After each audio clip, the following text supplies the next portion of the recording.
ഉണ്ടാക്കാൻ പോകുന്നത് ഒരു നാടൻ ചെമ്മീൻ കറിയാണ്. അതിന് വേണ്ടത് തേങ്ങ അരച്ച ചെമ്മീൻ കറിയാണ്. അതിന് വേണ്ടത് ആദ്യം ക്ലീൻ ചെയ്തെടുത്ത ചെമ്മീൻ.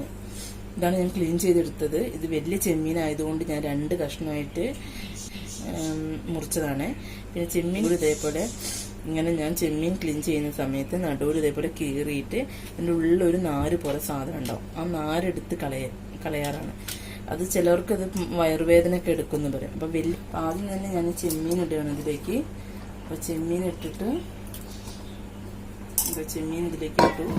പിന്നെ അതിലേക്ക് നമ്മൾ മുറിച്ച് വെച്ച തക്കാളി, ഒരു തക്കാളിയാണ് ഞാൻ മുറിച്ച് വെച്ചിട്ടുള്ളത്. ആ തക്കാളി, പിന്നെ 2 പച്ചമുളക്, പിന്നെ ഒരു കഷ്ണം ഇഞ്ചി, പിന്നെ ഉപ്പ് ഞാനിവിടെ ഒരു സ്പൂൺ ഉപ്പാണിതാ.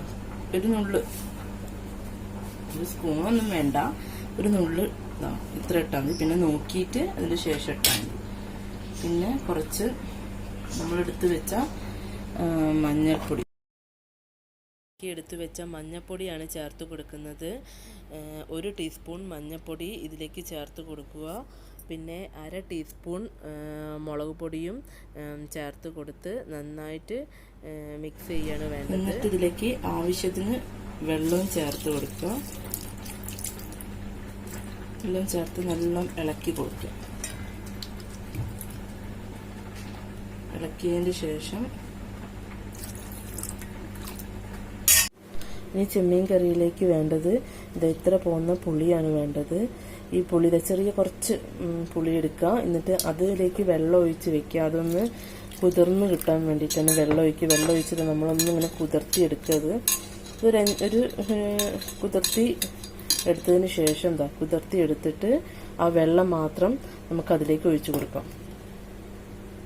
ഈ പുളി ഒരു വെള്ളത്തിൽ കുതിർത്ത് വെച്ചിട്ടില്ലേ, ആ വെള്ളം അതിലേക്ക് ഒഴിച്ചു കൊടുക്കുകയാണ്.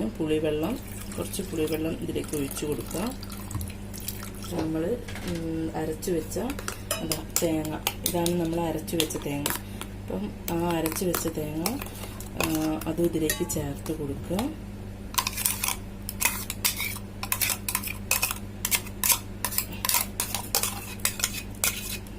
ഇത് ചേർത്ത് നന്നായിട്ട് ഇളക്കി കൊടുക്കുക.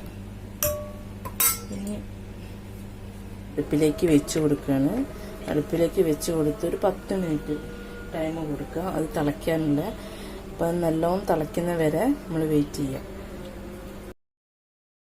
നമ്മൾ സ്റ്റൗവിൽ വെച്ച കറി നല്ലോണം തിളച്ച് വരുന്നുണ്ട്. ചെമ്മീൻ കറി നല്ലോണം തിളച്ച് നല്ല വറ്റി വരുന്നുണ്ട്. ഇനി നമ്മൾ അതിലേക്ക് എടുത്തു വെച്ച കറിവേപ്പിൻ്റെ അതിലേക്ക് ഇടാൻ പോവുകയാണ്.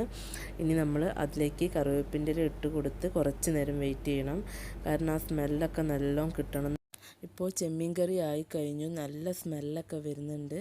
ഇനി ഇത് സ്റ്റൗ ഓഫ് ചെയ്യാം. നമുക്ക് എല്ലാവരും ഇത് ട്രൈ ചെയ്ത് നോക്കണം. നല്ലൊരു കറിയാണിത്.